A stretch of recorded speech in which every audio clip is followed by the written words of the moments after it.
You're listening to Let Me Tell You Why You're Wrong, all on Georgia Radio Network.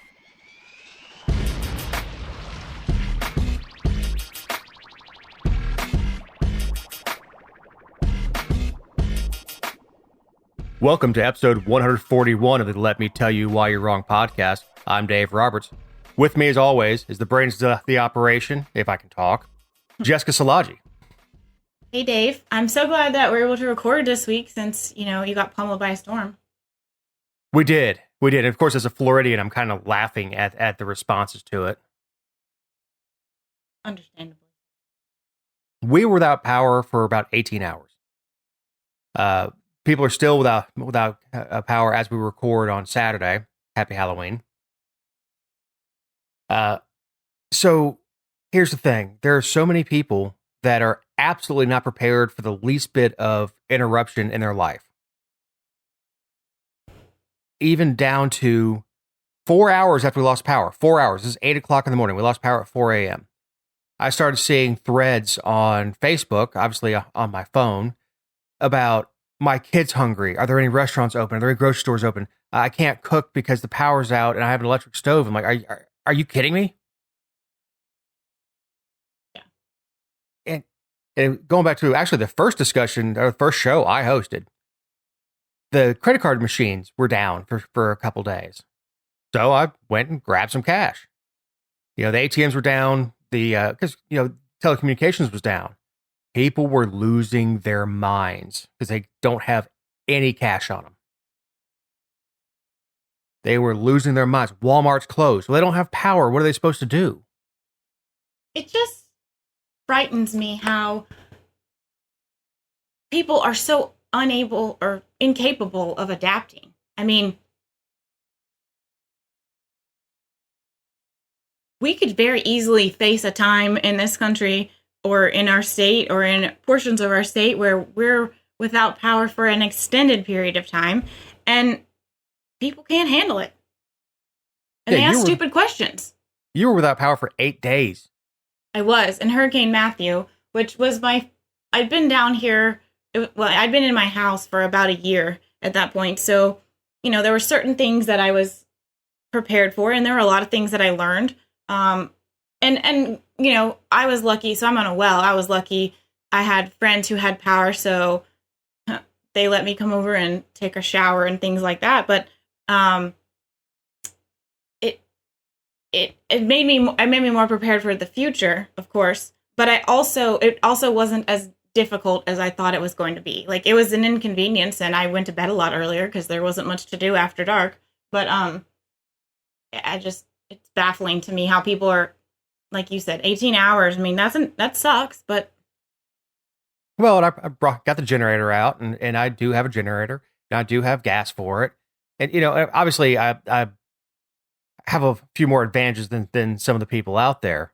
Obviously, if you live in an apartment, it sucks. But people in Florida live in apartments too. My sister was without power for 8 days also, with a small generator that would run a window unit and a refrigerator. And that was it. And they were lucky to have that. Because, in Ocala, in the summertime after a storm, there's no wind. It's just brutal heat. We were lucky enough that the day it came through, it got up to 80, but that night it dropped down to 50. Yeah, that helps. It does. You could open the windows and just kind of relax. But these folks, and as we record, but we still have people without power, people at the end of a road. Now, look, if you live on property at the end of your road, you should have a generator. Ideally, you have a standby generator that automatically comes on when you need it, but you should have a generator if you're at the end of a road. When I was a kid, when we went through the snowstorm of whatever it was, 90 or 91, whatever it was, a tree fell on our property on the power line, which means we were the very last to get it. And we were on a well, and we melted snow to flush the toilets. We all stayed in the living room with the fireplace going and hung blankets up over the archways and stuff. But we were fine. Just kind of huddle together as a family and do your thing. Human beings lived millennia without power. Yeah. I mean, hell, people fought in the Civil War in wool uniforms, marching through the South in the summertime. You're gonna be okay. I can't feed my kid. Well, you don't have bread. You don't have peanut butter. You You literally have nothing in your house. You don't have a gas grill on your back porch. dry cereal. I mean, Yeah, I mean, sustenance. You don't have sustenance in your home. That to me is amazing. So not to make the show about Zeta, which hopefully is the last storm of the season. Although I did see a great meme came out and said there's a typhoon forming in the Pacific, and it shows this long track and going across Panama. It comes up and hits the Gulf. the Gulf has been hammered this year for sure. I mean, they can't catch a break. And Florida has not. Well, Florida has took not. a hit. They've Been hit in the past. They deserved a little time off. I'd say Florida, Maine, Florida, Panhandle did get slapped. Pensacola got slapped, but the main body of Florida South Florida has avoided all the storms this year. Which, and again, I said we're going to get off of it. You should be prepared to live for 2 days. The first 48 are on you in any storm.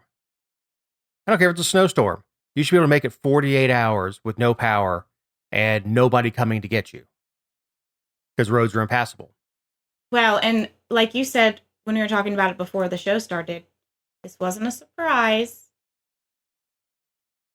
Yeah. It's sort of like Austin Powers when he's on that steamroller and the guy starts yelling and they pan out and he's 100 yards from him and he refuses to move and he keeps screaming as this thing comes slowly at him and rolls over him. Yeah, we knew it was coming. We knew it was coming a week ago. I mean, this isn't a surprise. And it went from a tropical storm watch to a warning.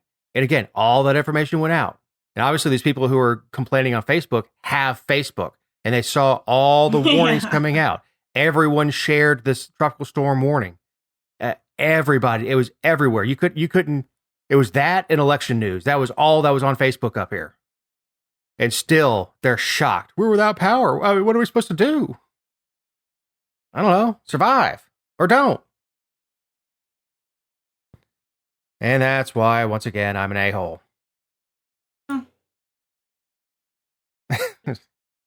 Speaking of, Jessica, county election data in Georgia released by a hacker. Yeah, this is a really interesting story to me, and especially leading up to the election because they're releasing public information on the Hall County Board of Elections. They actually fell victim to a ransomware attack in the beginning of October, and of course the hackers wanted money, and they haven't paid it. The Hall County government has not paid it, and it's really interesting to me from the perspective of I have been obviously covering. This is just a side note, but I've been covering county commission meetings, and that's usually on this scale.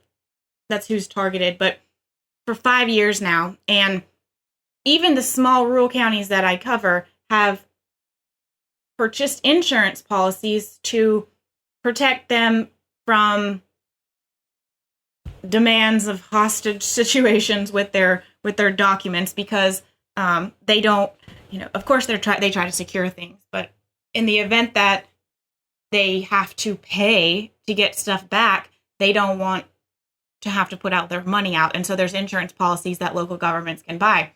I don't know if Hall County has that. I'm not sure if we're supposed to get in the habit of paying these types of things, but Hall County seems to be obsessed with saying, well, they only have some stuff. They don't actually have our voter database with names and registration and our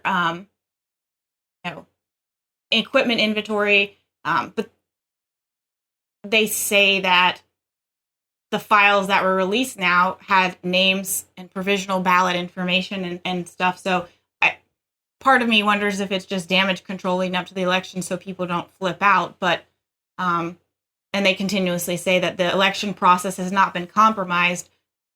But I would argue that any time that your system is under attack, you don't have it completely secure, that so outside sources aren't getting it, and you can't promise that it won't happen again.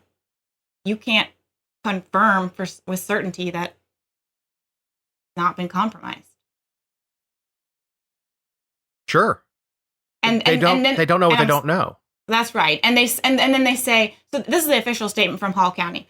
Hall County officials want to specifically highlight that the elections process has not been compromised in any way, and a voter's ability to safely and securely vote is still in place. For security purposes, specifics related to the ransomware attack itself are not being released. Well, sure, safely and securely, like those could mean a lot of things in a lot of different contexts, especially in 2020 with how we talk about elections. But are you going to walk into the voting precinct and have something happen to you because of this? No.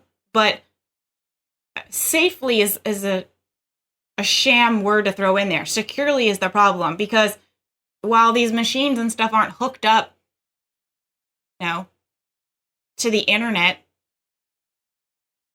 at some point you're going to be downloading information and uploading that information to your overall systems before you transfer that to the state. I mean, there's a sharing of information.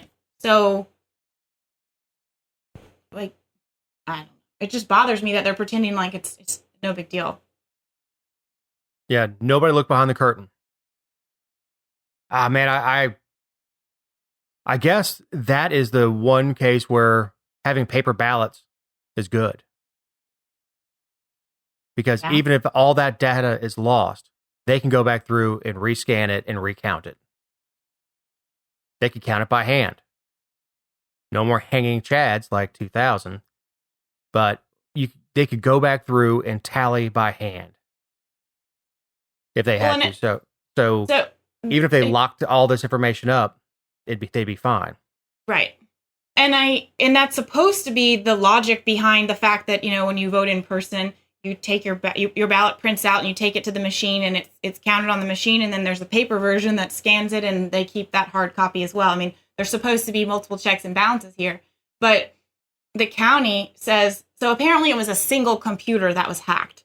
I don't know how Hall County is set up. It's surprising to me that there wasn't more security in place, because Hall County it's Gainesville. That's where Doug Collins, a lot of other big time players are from. It's not like it's Lake Lanier. It's not poor.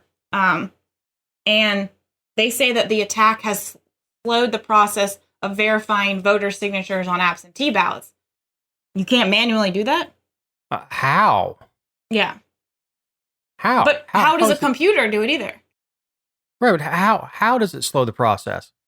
I mean, is it that you're taking people off of verifying signatures and putting them on to finding this hacker? Sure. And of course, the state's like, well, it had nothing to do with us, and our computers aren't directly, like, while we have communication between computers, their county computers can't access state computers.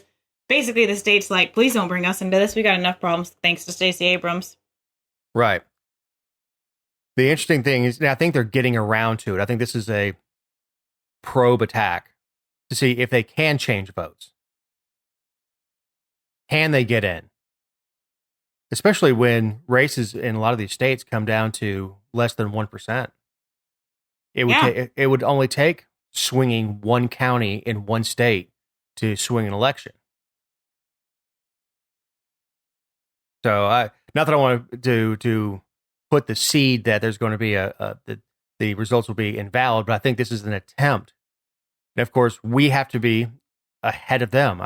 I think it was 43W that said we have to be right 100% of the time. They only have to get through once, and that's a troublesome game, because very, very talented hackers usually don't work for the government. True. Or they do, and they're working for the government of Russia or China or somebody like that who wants to swing an election one way or the other. And you know what? I don't even think Russia cares who wins. This is more the disinformation and stuff that they're putting out is more about causing chaos than really picking who the president's going to be, because they don't care. They don't care who the president is. It's not going to change what they do.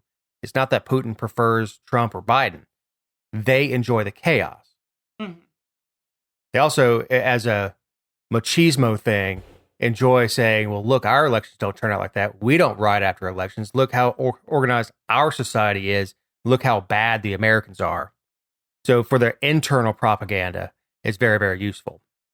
And on the subject, again, not to go over get too far into it.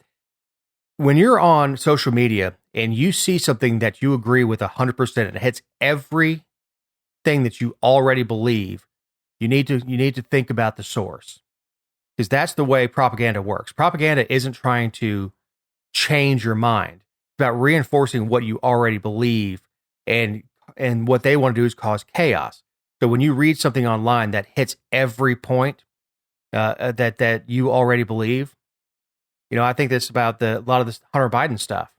If it hits every point you already believe, you need to really look at it and figure out what we call SCAME, source, content, media, and effect. You've got to figure out the source of this stuff. And it's very, very difficult to do, because usually it's your friends sharing it. And it's low information people that are sharing. And this goes on both sides. When you have a piece of media that makes you feel so good and it's perfect in your echo chamber, a lot of times it's false. Yeah. But that's a fact. That's I actually have background in that. That one's a fact. But these are our opinions, not necessarily those of All on Georgia, and certainly not those of any All on Georgia reporter, not offering commentary on the show, and not that of Big Daddy Unlimited, who is the sponsor for the show, and I've failed to mention because I got off on soapboxes and hurricanes and election data. Big Daddy is our source for everything that goes bang and everything that makes go bang quiet. Accessories. If you're looking for a new rail for your AR, if you're looking for a new flashlight, if you're looking for new sights, all that stuff ships directly to your door. If you buy a rifle or a controlled item, that goes to your gun store. It ships right there. You show up, fill out the 4473, and walk out with your gun, just like Jessica did a couple months ago. Nope. Let's get into election predictions. I think it's gonna suck. Oh, it's been culminating to a giant volcano of suck. Yeah. Heading to election day, more than 60% of registered voters have already voted. In Georgia. So the record turnout was 3.6 million Georgians. I'm sorry. 3.86 million Georgians. That's insane. That is a ton of people. Several tons. That's, I don't know if, I assume this includes mail-in votes and all that stuff and early voting, which you and I both early voted, though we hate it. I was going to wait until Tuesday, and I was overridden by the boss. She wanted to get out of the way because she didn't want to go stand in line for 4 hours. And it was easy. It was 30 minutes in line and then go out and get Mexican food. Well, you asked if it was in person and absentee, and it was. There were 1.19 million absentee ballots cast and then 2.68 million in-person ballots cast. The increase in turnout in early voting, as opposed to 2016 early voting, was 63%. And the increase in absentee by mail ballots accepted for 2020 over 2016 was 559%. Well, that doesn't surprise me. No, because of the huge absentee ballot campaign. But if you think about it, I mean, a lot of the upsets in May happened because candidates were planning on meeting one-on-one, and they didn't get to do that. And people like Marjorie Taylor Greene had heavy Facebook campaigns and direct mail and things like that. And it just changed the game. And this, with absentee, the fact that so many people have voted early and that people were willing to cast a vote 6 weeks ago, they requested their ballot right away and then mailed it the first day they got it. And things changed. It's not necessarily at the presidential level, but at the state level and U.S. and particularly in the U.S. Senate races, I think that it's a disservice to the campaigns, not the politicians themselves, but the actual like integrity of a campaign, that you go to the finish line, and at this point, more than half of Georgians have already voted, and you're still working. Like, that's just odd. It is. I prefer the old absentee ballot, which is you need a reason. I'm out of town. I'm working out of town. I'm deployed. I'm elderly. I'm sick. Something like that. You need to put a little work in to get it. Not the Secretary of State mails you a ballot request card. Can you imagine the publicity nightmare, though, if they would have denied people one during COVID? Oh, I'm sure. But would be a valid reason. I'm at risk. I disagree. Well, everyone's at risk. Well, right. So that's why I think, you said before you would crawl over broken glass to go vote. I would do whatever I had to do to vote. I went the day that I went and early voted. I stood in line. I made sure that I didn't have anywhere to be when, I was ready to wait as long as I needed to. I only had to wait 30 minutes, but it was important enough to me. Yeah, absolutely. But there should be some effort to it. We're going towards this American Idol style voting. And there's a push to make voting so easy that you just do it.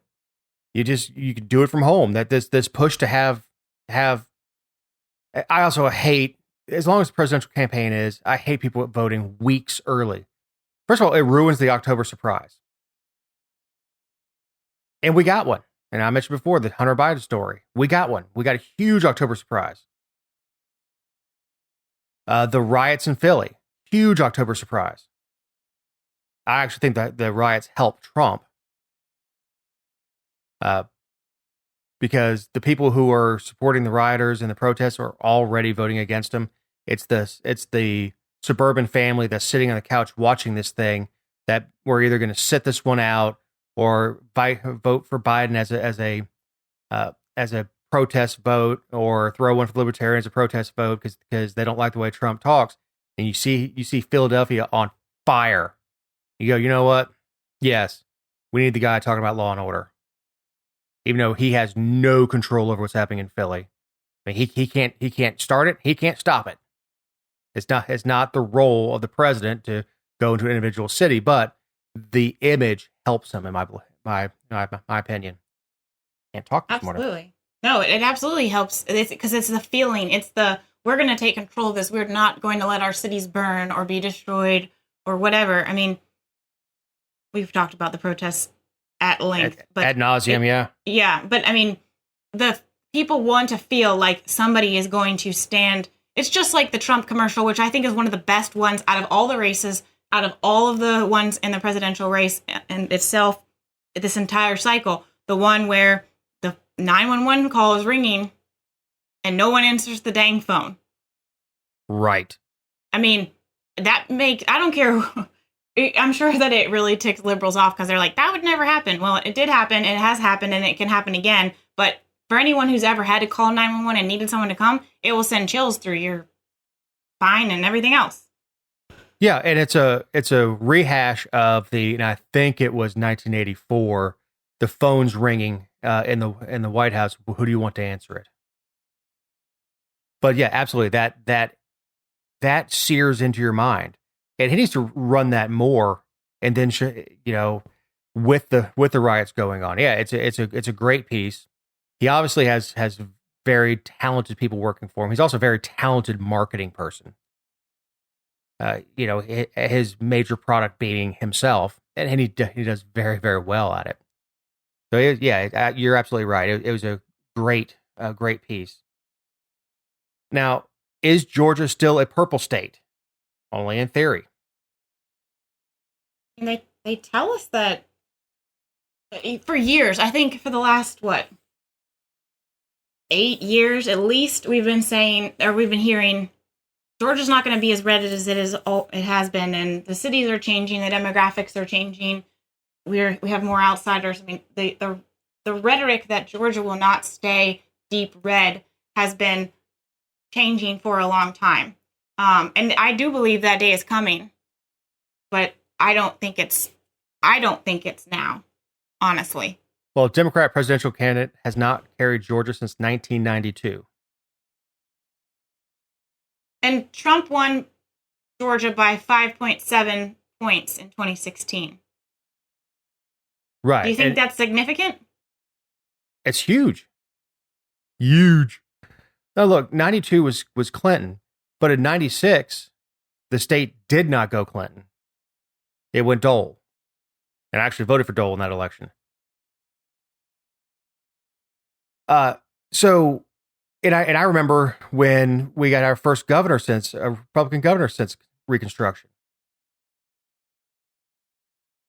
I do think Georgia's turning more purple, and I do think you talk about outsiders. You ain't from around here, are you?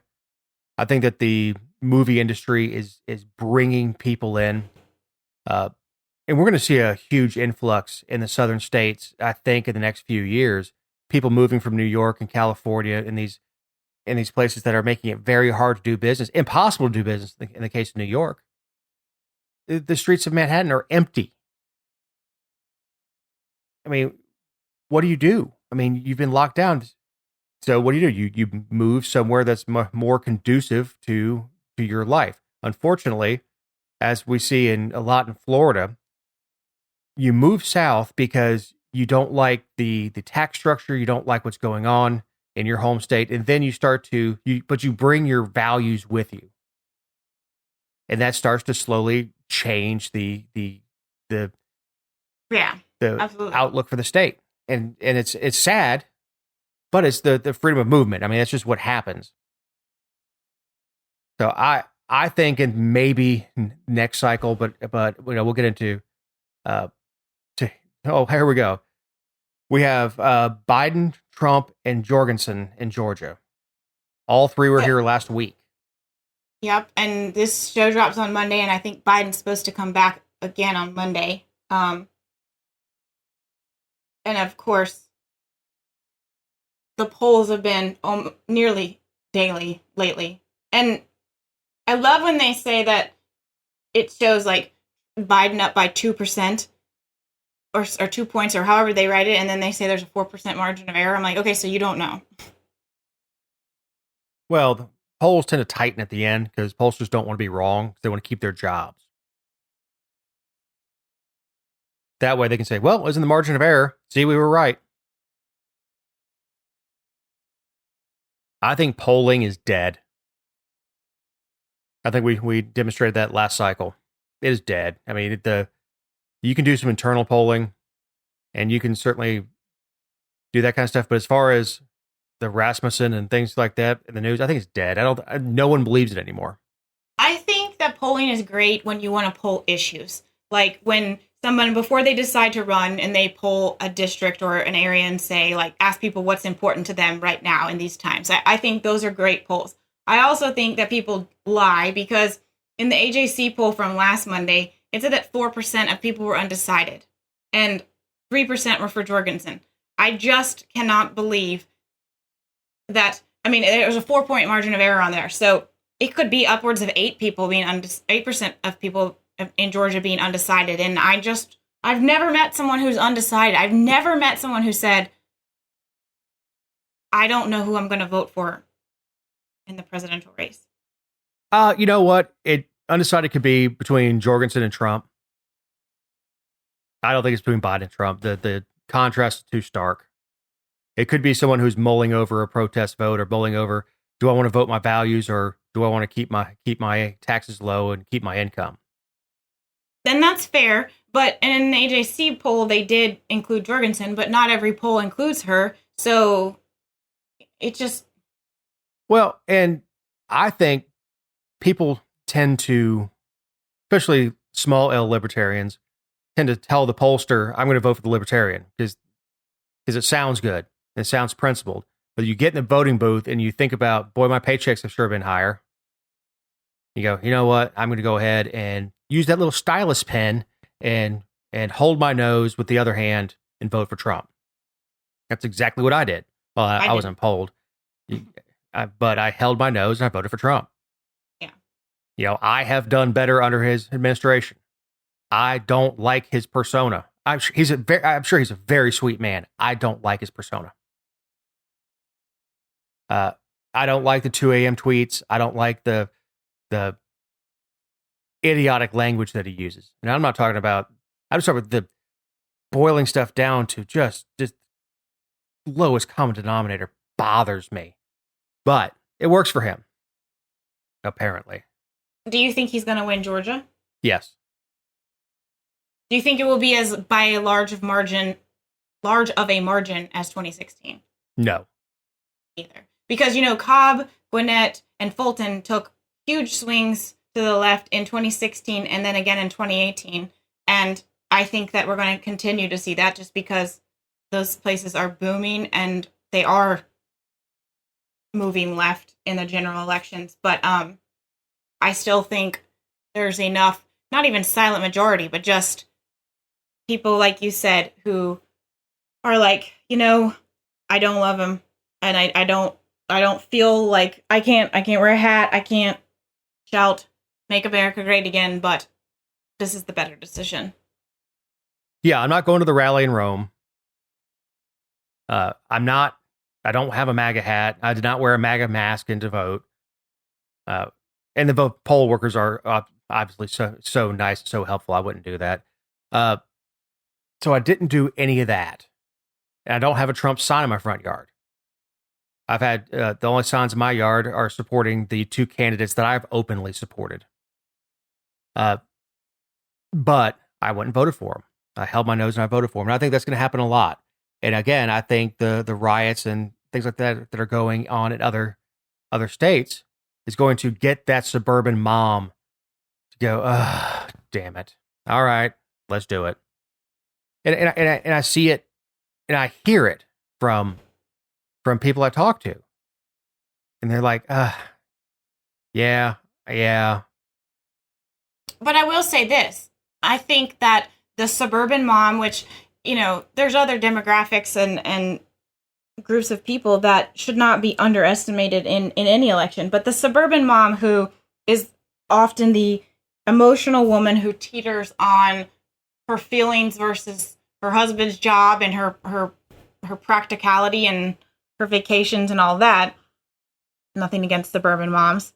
I mean, a little, but not a whole lot. But, you know, I still think that they're going to, if they vote for Trump, they might still go down the ballot and vote for Ossoff.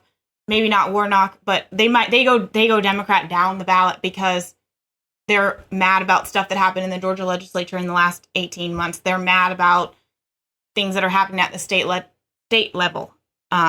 So I think Trump, ironically, as polarizing as he is, I think he's like the one place where, at least in Georgia, those independent fence riders will tip his direction. I think so also. So you think Georgia's going to go Trump? I do. How large? If it doesn't, Biden will be our president. Oh, yeah.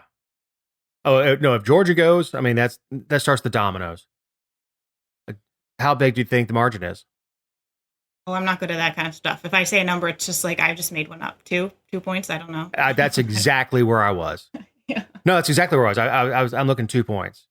I don't think much. I don't think Jorgensen is going to even poll 3% in Georgia. I just don't think so. I think we are, as we were talking before the show, a very small L libertarian leaning state as a whole. And I think the libertarian values, when you talk to people, tend to speak to them. But I don't think she polls 1% maybe. And I think it's going to be a 48.5 to 50.5 or something like that. It's not going to be this huge victory that we saw in 2016 because 5% is huge. That's enormous.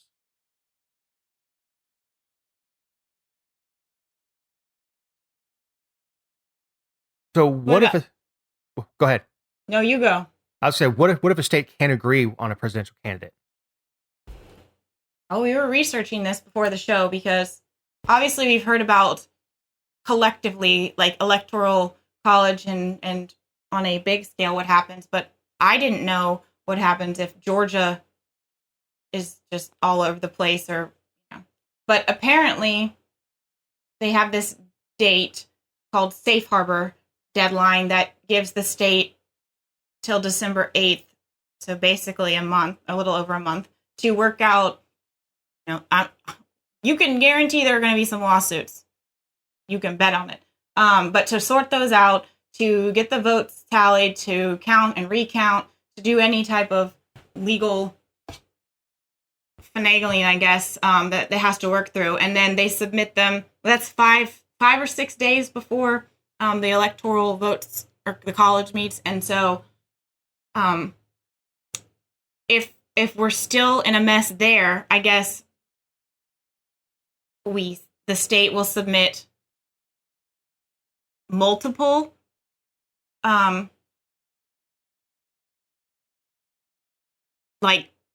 selections, and Kemp gets the ultimate say. The governor does, which thank God.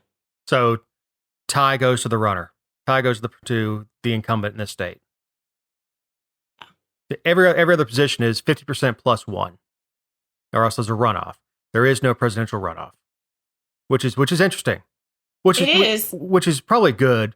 Yeah. Because I can't imagine a new Congress being seated and having a presidential runoff in a state where you've got the electoral college in the balance. A lot of things would have to line up for it to even matter.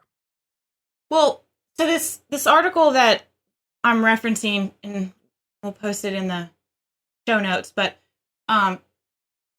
it's like all about deadlines and where you are in the dispute process when it happens. So if you haven't had a decision made by January 6th, when the new Congress is sworn in and convenes, then they have the ability to, which is when they would count the votes for the Electoral College, they have the ability to issue an order. But it's not like Congress as a whole. They appoint some bipartisan committee. They did this after 1876, when there was argument after Reconstruction about who actually won in the popular vote and the role that should play. But again, if this committee cannot come to an agreement, then it goes back to the state, and that's when Kemp would, it would be certified by the state's governor, and that would be the way that it goes. But that's kind of, I mean, even with Kemp, like, even though I would support what Kemp would do because I don't want Biden to be our president, it's alarming that a governor someone has to make a decision. We can't go on in perpetuity without concrete decisions, but that's a lot of power. It is. Well, we've learned that the governor has a lot of power, especially the governor's violating the Constitution with quarantine rules, New York, Hawaii, with telling that you have special rules when you travel from state to state. But let's move on, because we're going to run long if Fine. How about the U.S. Senate, Purdue? I don't want to call it Purdue's seat, but the one that Purdue currently occupies. Or don't. I hope he loses. And I think he might. I think if there's any seat to be lost, I think it's that one. Could be. And look, I do not like John Ossoff.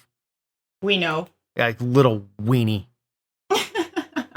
And of course, in a fair world, Shane Hazel, which again, thank you for coming on the show.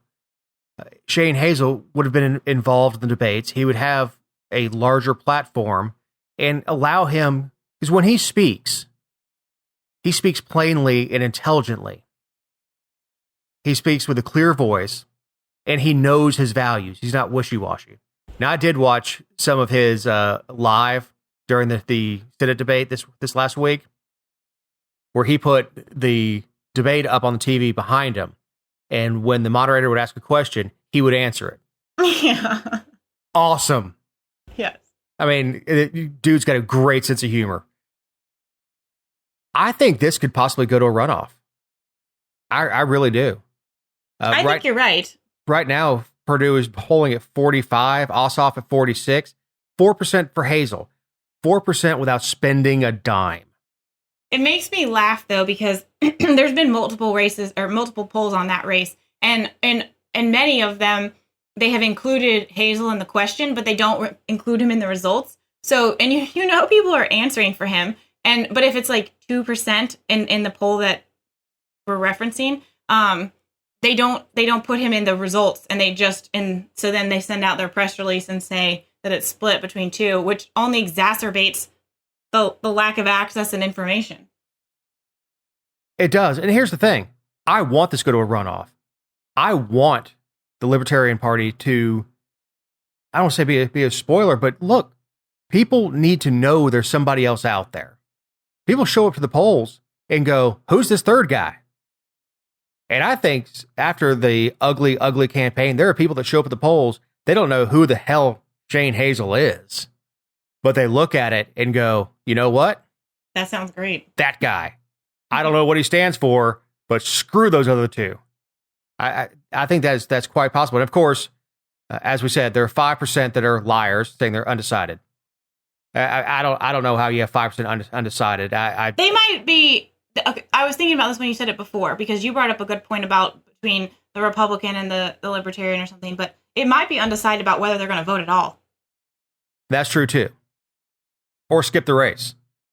Right. That's true. Right. There are people that will go and vote for the president because, obviously they care about what he had for breakfast, and then hit submit ballot. Mm-hmm.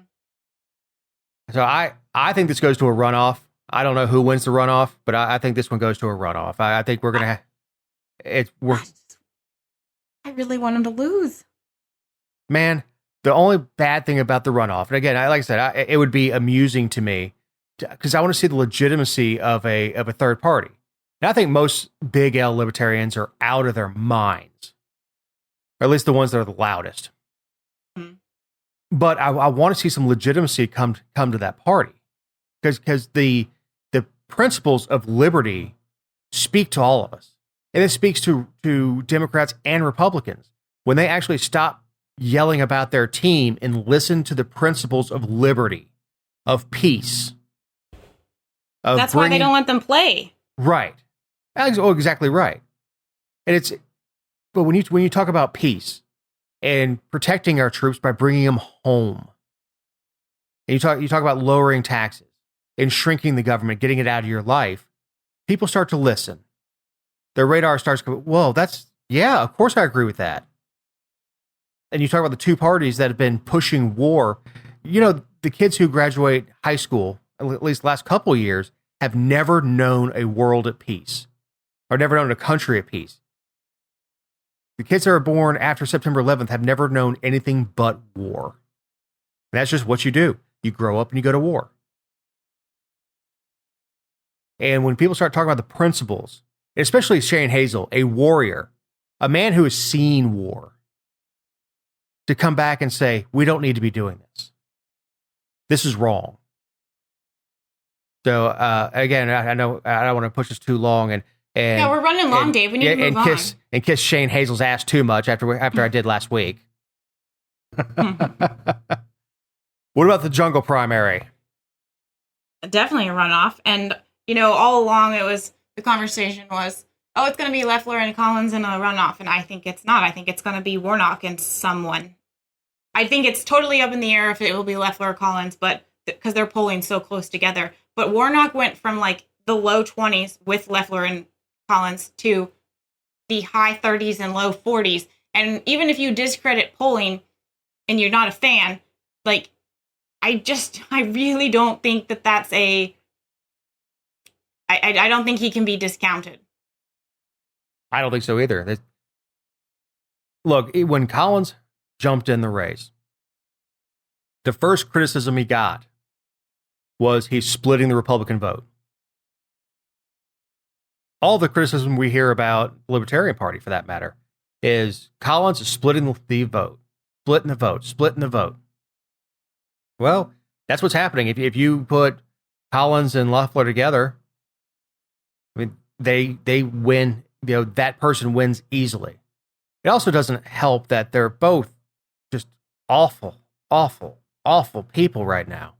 But it also speaks to the idea that Republicans, I mean, I know that Democrats have their own issues in their parties. They absolutely do. But Republicans are the loudest party about a default vote. If Collins wasn't in the race, Loeffler would get it. That's not true. If Collins wasn't in the race and I didn't vote for him, but it was only Warnock and Loeffler on the ballot, I'm not voting for either. Right. But I'm not saying that he or she would get the entire 20% from the other side, but we have a very strong population that votes straight ticket. Don't know any of the issues. It doesn't matter if it's down to school board. Yeah, they're ignorant. Yeah, and you know what? And there's nothing wrong with being ignorant, but if you're ignorant of a race, skip it. If you don't know what a comptroller does, skip it.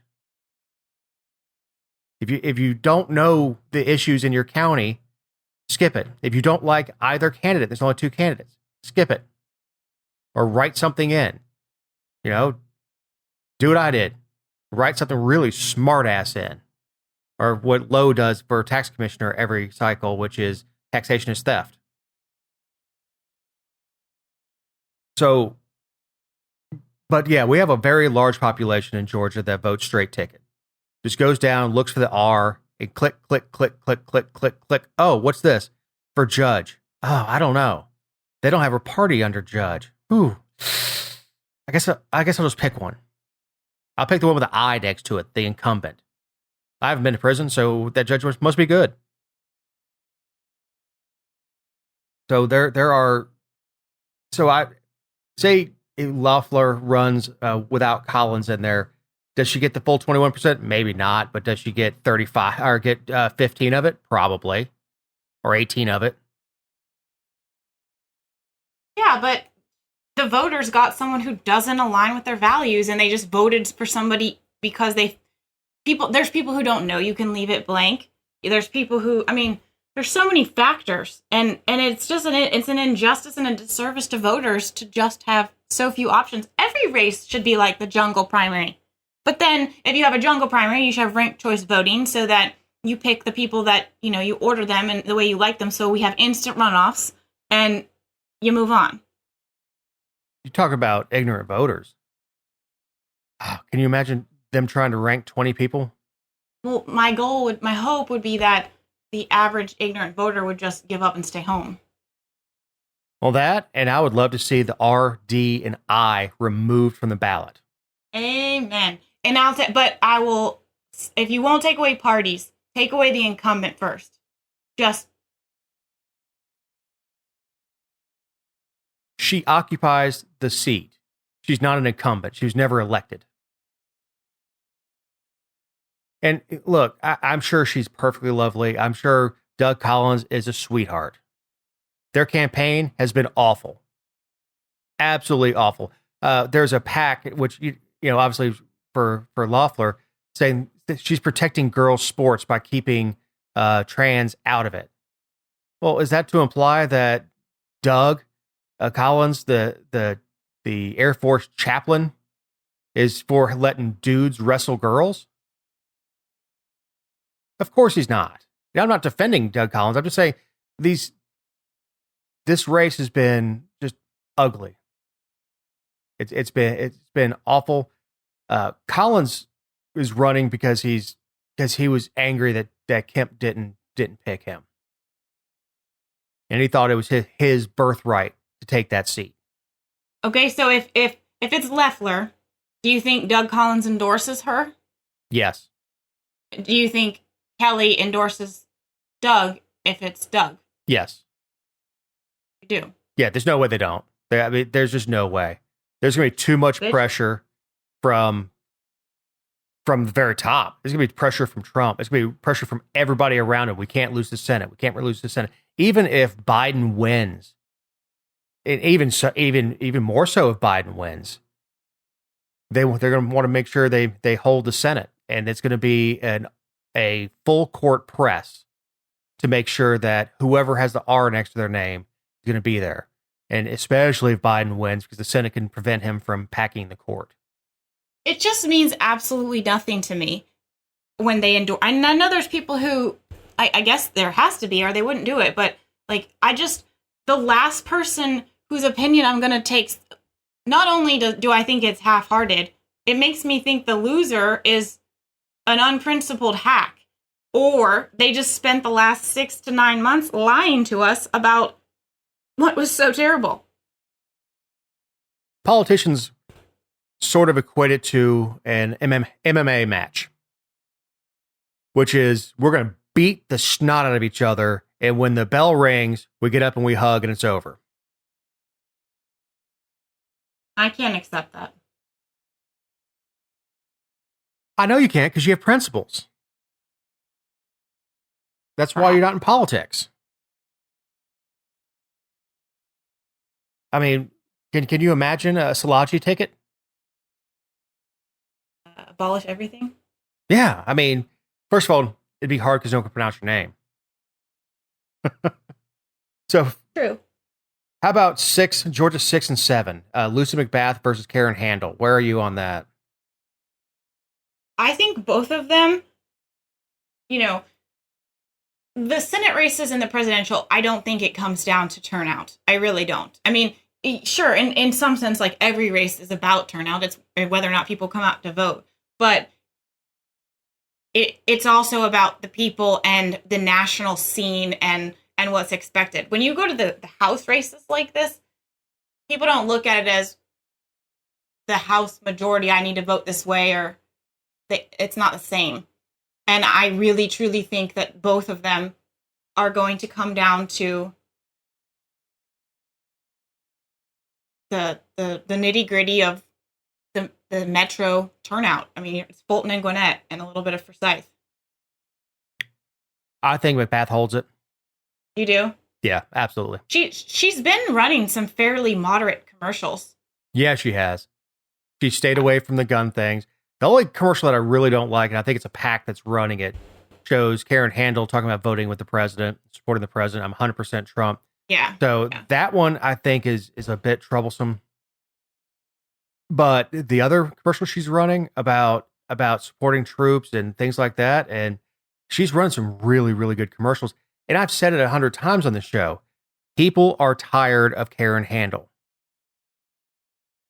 She struggles to excite people at this point because it's just, they know what she is. They know who she is when she's elected, and they know who she is when she's running, and they either like her or they don't. Right. But they're just tired of hearing her name. I shouldn't know her name. But she's put her name out there on several ballots.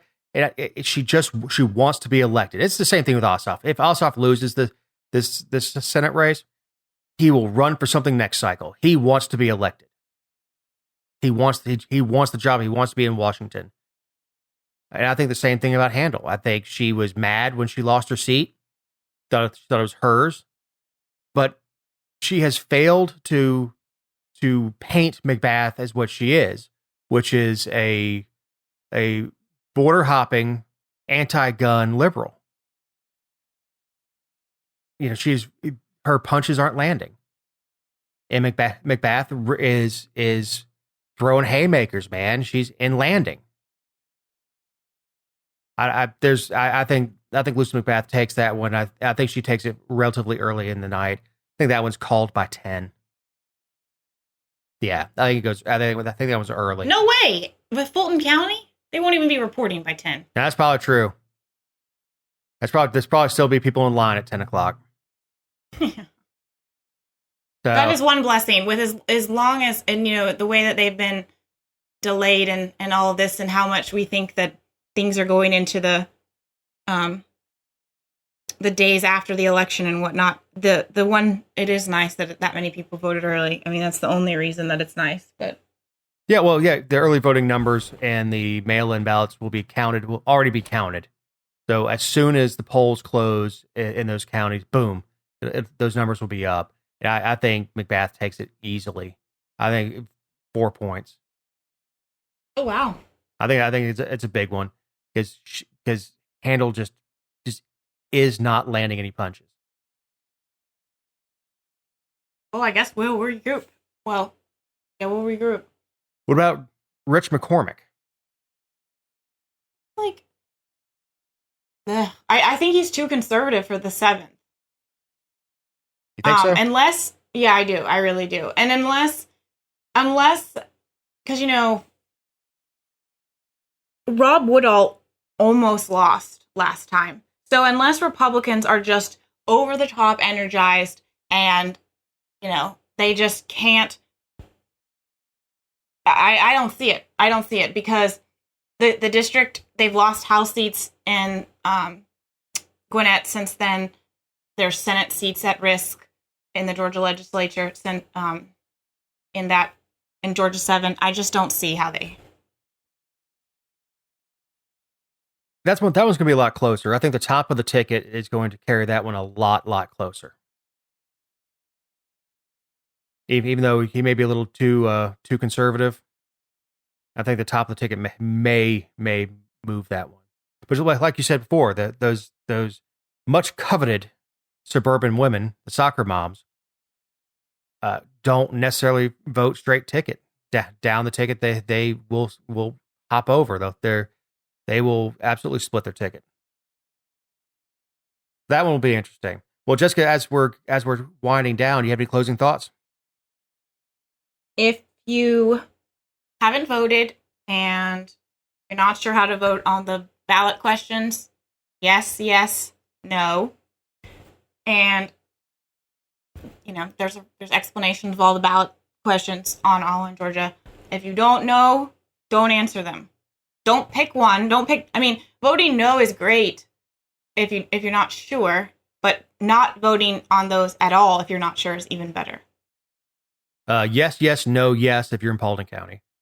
Last being our state court, which is not a huge expense and allows us to fulfill our constitutional obligation of offering a speedy trial. So, my closing thought is we got the news over the weekend that Sean Connery has passed, the absolute best Bond, at 90 years old. He was an absolute professional actor, and he will be missed. So, on that happy news, for Jessica Szilagyi, for Eric Cumby, our editor, for Big Daddy Unlimited, our sponsor, I'm Dave Roberts. Have a great week.